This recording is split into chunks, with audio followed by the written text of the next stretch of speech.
Hi, Rick Reynolds again. Welcome to another show. You know, a big part of the Happiness Project for me, and I don't know, I'm a little embarrassed to talk about this, I'm really hoping it will get me laid. I have not had sex since June of 2003. We're talking over 3 years now. And by the way, you know how you can tell when you've gone too long without sex? It's when your fantasies during masturbation are of pastimes you masturbated. You know, don't get me wrong, I know I could get laid. Anybody can get laid. There is some woman desperate enough to have sex with Rick Reynolds. The problem is that this is my pattern. I have sex with somebody, right? So I fall in love with them.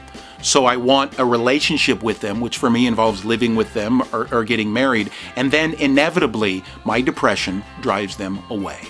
I want to be with somebody forever. And to do that, I need to get happy.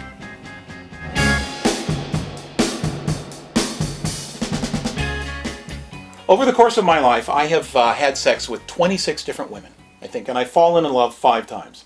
And I got to wondering, how does this compare with the average guy? So I came up with this formula for calculating a person's SPQ. This is your sexual promiscuity quotient. It's actually, it's very, very simple. You take the number of people, not the number of times, but the number of people you've had sex with. In my case, this would be 26. And you divide by the number of times you have officially been in love, which for me is 5. So 5 goes into 26. 5, carry the 1, 5.2. 5.2 would be my SPQ.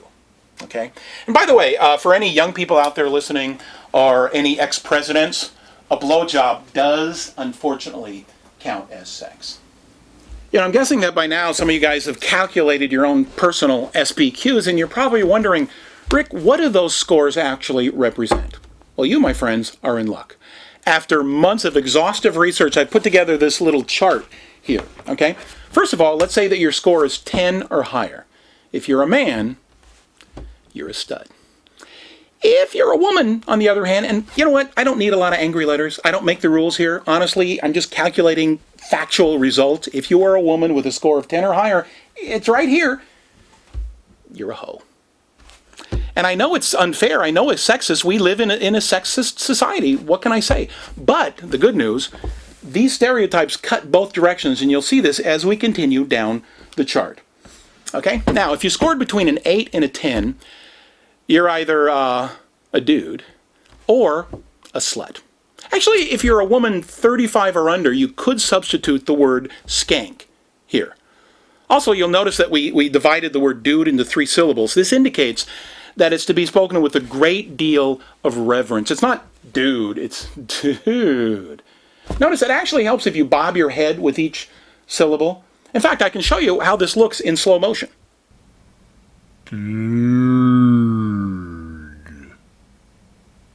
See what I'm saying? Okay, continuing down the chart.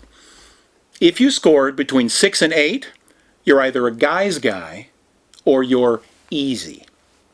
Between 4 and 6, average for a man or average for a woman. This would be your average score across the board. I scored what, a 5.2? That, of course, average. This is also where it begins to get, you will notice, a little dicey for the men. Okay? Between 2 and 4, wimp or nice girl. Between 1 and 2, pathetic or virtuous. And lastly, 1. That is, you have been in love, romantically in love with every single person you've ever had sex with. Loser or saint. I have no doubt that someday I will have sex again. I will have sex with number 27, maybe even 28, maybe 29, maybe 30. Maybe I'll break into the 30s. I don't care about that.